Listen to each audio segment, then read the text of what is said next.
कम शब्दों में समेटने का प्रयास किया है। अब हम अपने महाविद्यालय के वरिष्ठ शिक्षक और पटना विश्वविद्यालय के शिक्षा विभाग के पूर्व अध्यक्ष, महाविद्यालय के पूर्व प्राचार्य प्रोफेसर आशुतोष सर से आग्रह करेंगे कि हमारे बीच आकर हम सबों को संबोधित करें।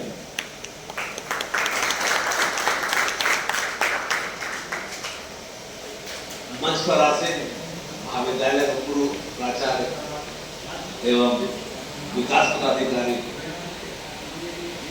प्रोफेसर खैर कुमार जी,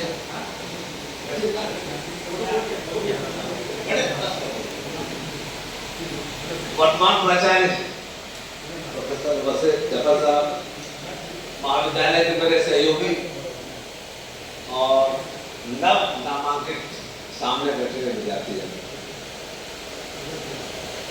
सर्वप्रथम जफर साहब ने बहुत सी बातें महाविद्यालय के कार्यक्रम के बारे में आपसे बताया,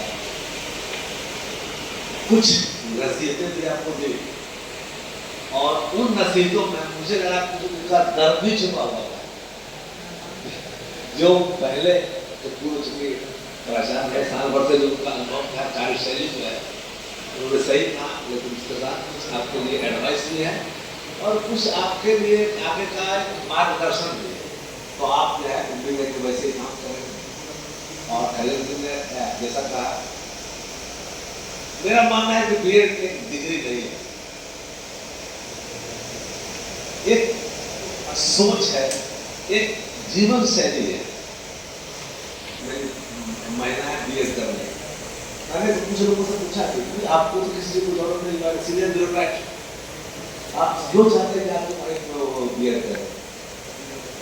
तो उन्होंने कहा यही कि जीवन की शैली है, जीवन में बहुत सारे आयाम आपको आपके पाठ्यक्रम में आपको मिलेंगे, आपको सीखने का मौका मिलेगा, समाज में आपके ढेर सारे सब चीजों को इसने समाहित किया। इसीलिए कहते हैं कि ये जीवन शैली। और पोस्ट कोरोना जो है, कोरोना से पहले जैसा इंटर्नशिप में है चर्चा की, तो इंटर्नशिप हम लोग जो है वो गवर्नमेंट स्कूल्स में भेजते थे। तो ये समस्या मुझे पहले आती थी कि ज्यादातर बच्चे जो है वो सोशल साइंस स्ट्रीम के या लैंग्वेज स्ट्रीम के रहते, साइंस के बड़े कम बच्चे होते हैं और स्कूल में तो आपको साइंस भी लेना है और इस भूभाग में साइंस का डिमांड आता है। तो हमें जो है एक हमेशा से क्राइसिस रहता था कि साइंस के बच्चों को कहाँ भेजे देंगे और स्कूल का डिमांड रहता है साइंस के बच्चे नहीं, बड़ी कठिनाई होती थी। पोस्ट कोरोना ये बदल गया। कोरोना ने हमें एक बीमारी लेके रोग देता, उसने बच्चे जीवन का एक बिल्कुल एक आयाम बदल दिया। पहले हम लोग इलनेस की तरफ जाते थे और कोरोना के बाद हम लोग वेलनेस की तरफ आए और उसमें मैंने देखा कि लाइफ वैल्यूज, मुझे याद है कि देखा है कि उसके बाद एंट्रेंस हुआ तो इंजीनियरिंग ग्रेजुएट्स जैसा बताया गया, इंजीनियरिंग ग्रेजुएट्स ज्यादा है।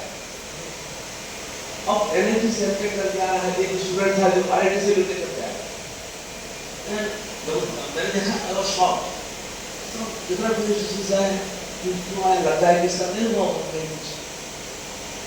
अब क्या भी आ गया। अच्छा, और ये लोग क्या करते हैं, ये क्या और यह सबसे बड़ी कठिनाई क्या है कि आगे के लिए भविष्य के लिए कि ये आपके साथ रहता है, जैसा पढ़ेगा और एग्जामिनेशन से पहले the way he works, the way he studies, वो चैलेंज होता है। मैंने देखा है, ये इस हॉस्टल में रहता था, स्टूडेंट मतलब जो वार्ड का जो होता है नौकर है, रात में बत्ती बुता दी जाती थी और वो मुझे शिकायत करता है सर लाइट जल रही थी, क्या करें, बच्चा पढ़ रहा है।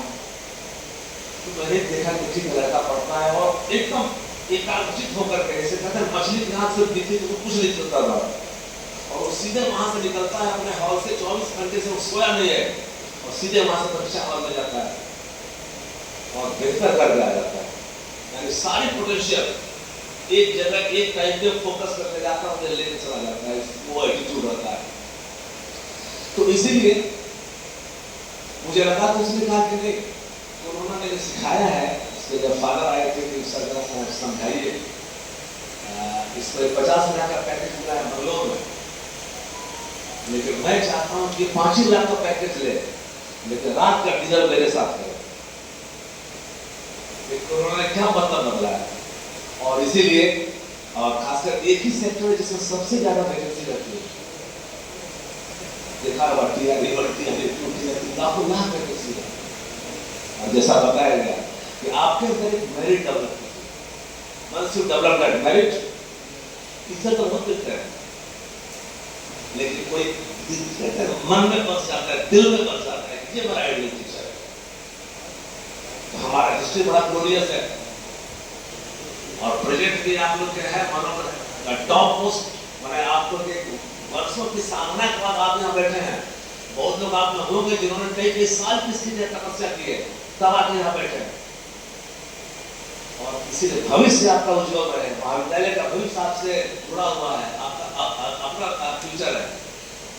ये जो 2 साल जैसा जब साहब ने बताया, एक समर्पित होकर काम करते हैं महाविद्यालय के सारे क्रियाकलाप में, क्योंकि हमारे पास हिंदुस्तान के एक बेहतरीन शिक्षकों के एक वो है। जितने अच्छे शिक्षक यहाँ है रेयरली कहीं मिलेगा।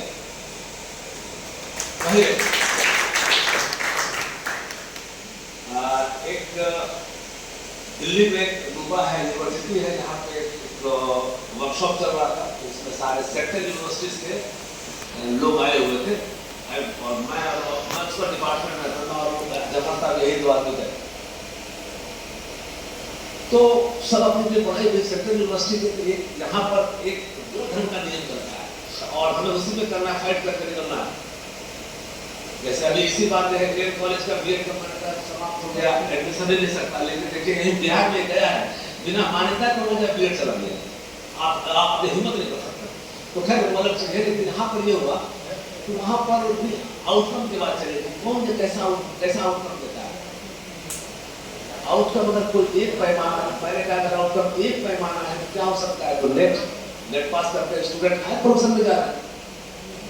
तो पाकल से हमने फोन करके पता लगा तो हमारे कितने बच्चे नेट कर गए, जिन्होंने कल 50 से 40 कर गए। मैंने कहा कि देखिए हमने अपनी जो है ऊर्जा को बिल्डिंग बनाने में खर्चा नहीं किया है, बल्कि हमने स्टूडेंट को बनाया है। मेरे यहाँ 40-42 बच्चे जो है कर गए।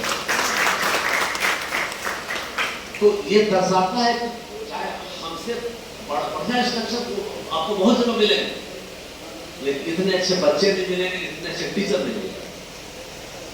तो इसका